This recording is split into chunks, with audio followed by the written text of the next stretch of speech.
r/askreddit. What did a school teacher say that stuck with you?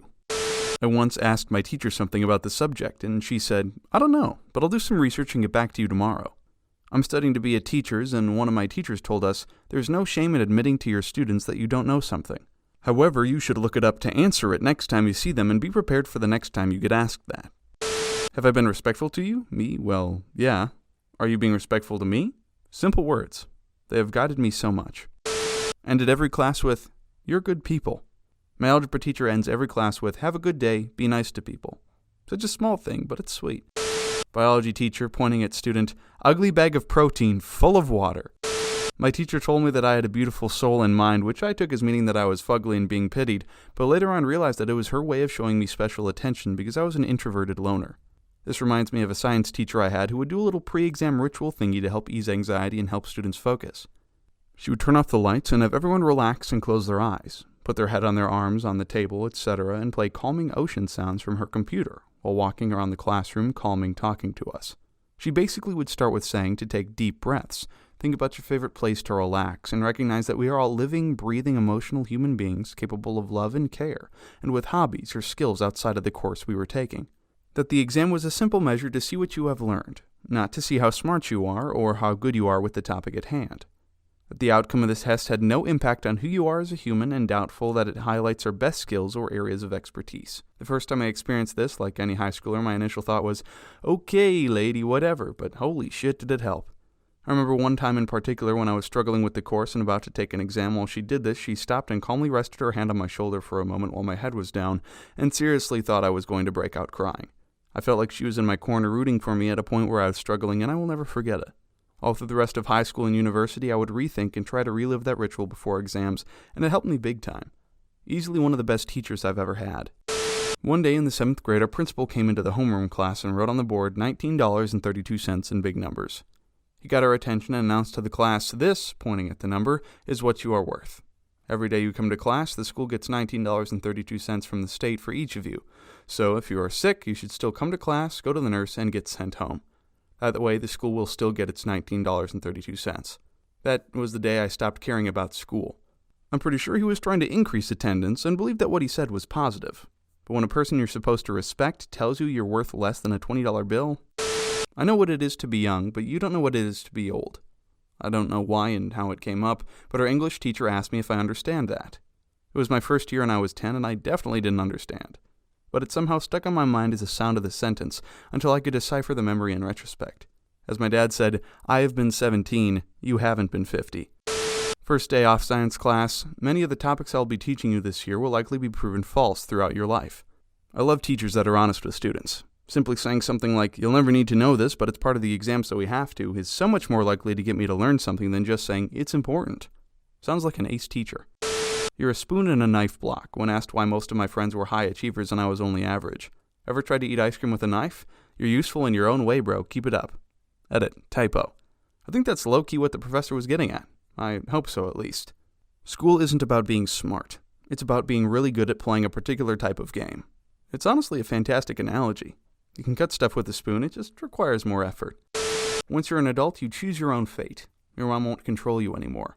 This came from a 9th grade Algebra 1 teacher who took the time to tutor me.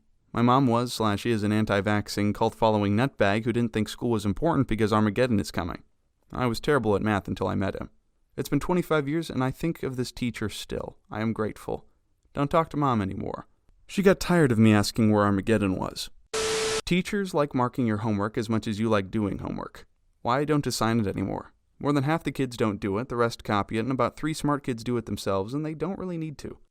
I'm Facebook friends with several of my old teachers. I once wrote about how I had the recurring nightmare of being in my chemistry teacher's class and having to take an exam but not having studied for it. He replied saying that his recurring nightmare is my being in his class.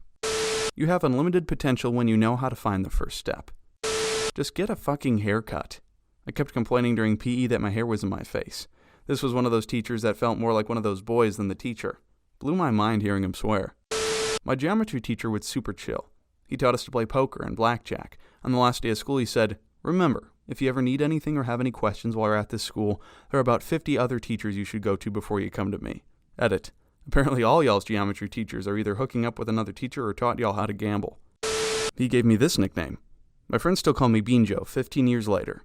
No way, are you called Benjamin as well? As you can see, mine was Bonjo. No way, mine was Banjo. Kinda fit me though, considering my last name resembles a funny sounding instrument. Beanjo, Bonjo, Banjo. He said with rage, "You used to be one of the good ones." A teacher said this to me, but instead he said it with a tinge of sadness. I would reconsider the direction change I've made, but who am I? I just got called out for not being in because no one ever noticed me. I took Latin all 4 years of high school. I quickly realized I despised the language, but I stuck with it for the teacher himself. He alone was worth it. Our Latin class was right above the hallway with classrooms for the special needs kids. One day after it was apparent nobody did their homework, my teacher stopped class and said, "You're all taking what you have for granted, and it's inexcusable. There are several dozen kids in the hallway below you who wish they had the mental faculties to do homework." I did my Latin homework regularly after he said that. After being caught smoking pot in high school in 1986, my science teacher, hi Mr. Fishbein, said to me, "There's a time and a place for everything. This is not the time nor the place." He did not report me to the administration. He was a great teacher. Professor Oak said the same thing when I tried to fish in the Pokemon Center. Or ride a bike inside. A good mathematician is a lazy mathematician. As the lazier they are, the more time and effort they put into finding the easiest solution. Laziness is the driving force behind all innovation. Hard work only makes you tired. The caveman who invented the wheel wasn't a hard worker. All the hard-working cavemen happily carried rocks up a hill. But no, one brave lazy arse decided that's too much work. I know there has to be a faster way. Had a history teacher who told me that everything is relative. You can only be poor if someone next to you is rich. You're only stupid if someone next to you is smart. It helps to put things into perspective and realize how superficial a lot of things are in life. That being said, he also randomly told me that wolves are badass dogs that don't give a shit when we were not talking about wolves or dogs in class, so who knows what was really going on in his head. I had a maths teacher who was an older woman, really strict, and nobody particularly liked her. We mocked her way of speaking, and were generally mean teenage assholes. Once, when I was around 15, I hadn't finished my homework, so I dropped in my book in a puddle and showed it to her in class and say I'd lost the homework so I couldn't hand it in. She questioned me a bit on how it happened, then asked me to stay after class. The whole lesson I was shitting myself, expecting to be absolutely bullocked once everyone else had gone, so when the bell rang I sheepishly went up and sat at her desk after everyone had left. To my surprise, she didn't shout at me but gently asked if I was being bullied, and somebody had taken my workbook and ruined it on purpose. I was a little skinny kid with glasses and braces, so I could see why she would have thought that. But in the moment I suddenly saw her as a human being with feelings and empathy, and not just a teacher. I felt like shit for the way I had treating her, and for lying about what had happened. I never admitted it to her. Just reassured her that I was fine. But it did stick with me, and I was much less of a dick to teachers after that. One time, one of my elective classes was just kind of chilling out the day before winter break, and the teacher decided to arrange all our desks in a circle. He had everyone anonymously write something that was troubling them at the moment, and he would go through and give some advice. I wrote about my parents constantly fighting, and how I feared their inevitable divorce and the possibility of moving across country with my mother. I wish I could remember what he said, but I vividly remember almost crying because what he said hit so hard, but I kept it together. Less than a month later, both things happened, LMAO. They may forget what you said, but they will never forget how you made them feel. In my senior year, we had a dinner at school. There was a very long queue for dessert, so I went and asked a history teacher where it started, because I couldn't find it. It was pretty chaotic. The teacher proceeded to put an arm around me, walk me to the desserts table, and say, "Ray, my boy, fuck the queue." What do they call someone who graduated vet school with a 2.0 GPA? Doctor. My first-term anatomy professor, I in vet school, telling us to stop fretting so much about the grades and worry about the knowledge. Edit. Added clarification about what level of education this advice came from. Being wise is better than being smart. I held on to that right up until receiving my PhD. Now that I'm entrenched in the corporate world of merciless exploitation, I've realized being smart about my life is really a subset of being wise. There's no benefit to being right if you can't make people listen to the answer. I had a 9th grade earth science teacher who actually had a PhD in biology. He told us that he had made his way through school by writing things he had to learn on 3x5 note cards, and would pull them out of his pocket when he had a few minutes to learn and memorize the material he had written on them. I used that technique from then on, all the way through my own PhD, when I had something important to understand or to commit to memory. Nothing is hard, but nothing is easy, my sushi chef. I had a chemistry teacher in high school who was a bit of a hothead. One day, when 2 kids were talking in class, he stopped.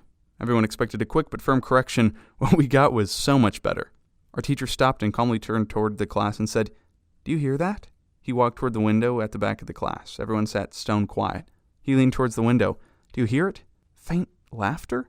It's 5 million Chinese children laughing quietly because they're taking your jobs." Then he just walked back to the front of the class and started teaching again. No one talked. Damn. I had a homeroom teacher that, out of frustration one day, ranted about how easy school was. He said, "We literally give you a book or the text, tell you to read it, then ask you to answer questions. The answers to which are found in the book we gave you. It doesn't get any easier than that. Read the damn books, answer the damn questions, that's all school is. If you want to work at McDonald's, that's up to you. If you want to work somewhere else, that's also up to you."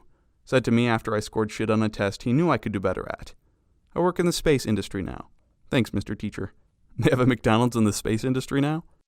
You have an accent, your skin is brown, your whole life will be filled with people who will assume this means you are not as smart or as good as they are at literally anything. That's why I push you. That's why I demand more from you. You have to work harder now so you can prove them all wrong for the rest of your life. Miss Johnson, 9th grade English teacher. I finished school with the lowest grades possible. If this idiot could do it, all you idiots can do it too. The whole class cheered. Imagine that this cat is in front of you. You're so cool watching this video all the way through, and you forget to like and subscribe. Think deeply of what might happen to you if the cat decides to hit a home run. So you better click like, comment, and subscribe to avoid the cost of bandages. And thank you for watching.